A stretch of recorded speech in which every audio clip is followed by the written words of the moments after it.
ज़रा इस इमेज को देखिए। इसमें जो चींटी जैसे दिखाई दे रहे हैं वो है आज के इंसान, और उनके तुलना में उनके नीचे जो विशालकाय पत्थर का खंबा है ज़रा उसको देखिए। है ना कितना विशालकाय, वजन भी है लाखों किलोग्राम का। और इस खंबा को इसी दुनिया के प्राचीन लोगों ने एक विशालकाय चट्टान को तराश कर बनाया था।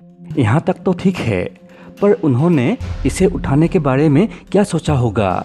कुछ तो उनके पास तरकीब या कहे तो पुरानी टेक्नोलॉजी थी, वरना वो लोग ऐसे ही इसे नहीं बनाते।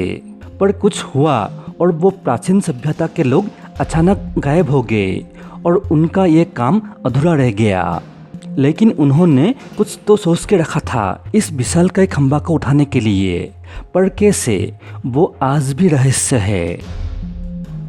इसी तरह से एक दूसरे विशालकाय खंबे को बनाने के बाद दूसरे जगह पर स्थानांतरित करने का भी प्रमाण मिले हैं, जो ये रहा। ये भी एक विशालकाय पत्थर का खंबा है जिसे तराशा कहीं और गया और लाकर यहाँ रखा गया, पर यहाँ भी उस सभ्यता का काम अधूरा ही रह गया। तो उन प्राचीन लोगों के साथ कुछ तो हुआ होगा, और वो जो भी थे वो शायद बहुत विशालकाय थे, नहीं तो वो लोग इतने बड़े कमरे और खंबे नहीं बनाते। या फिर वो लोग बहुत उन्नत थे, क्योंकि वो प्राचीन लोग पत्थर का जंजीर बनाने में सक्षम थे, जो आज के लोग भी नहीं बना सकते हैं। और ऐसे पत्थर के जंजीर आप देख सकते हैं भारत के प्राचीन मंदिरों में। साथ ही उन प्राचीन मंदिरों में से एक तमिलनाडु स्थित मंदिर में तो इंसानी भ्रूण और शुक्राणु कोशिका, अंड कोशिकाओं के चित्र भी पत्थर के दीवारों पे नक्काशी की हुई है, जबकि उस समय माइक्रोस्कोप भी नहीं था। तो उनको ये सब कैसे पता था?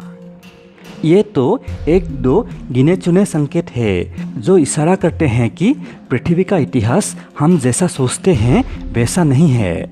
इनके अलावा भी हजारों संकेत इसी दुनिया के कोने कोने पे बिखरे पड़े हैं, जिन्हें हम देख के भी समझ नहीं पाते हैं, क्योंकि आज से लाखों करोड़ों साल पहले इसी दुनिया पे आज के इंसान से भी हजारों गुना उन्नत एक सभ्यता हुआ करती थी, जो लाखों सालों तक इसी दुनिया पे ही फल फूल रही थी। और इसका प्रमाण हमें मिला है अफ्रीका में, जहां वैज्ञानिकों को आज से 2 बिलियन साल पहले वहां एक विशाल न्यूक्लियर रिएक्टर के 5 लाख सालों तक चलते रहने का प्रमाण मिला है। तो वो जो भी थे 5 लाख सालों तक इसी दुनिया में विराजमान थे, पर उसके बाद उनका क्या हुआ किसी को नहीं पता। या तो वो लोग दूसरे ग्रह पर चले गए, या फिर किसी कारण इसी दुनिया में ही वो लोग विलुप्त हो गए और रह गया उनके द्वारा किए गए चौंकाने वाले काम।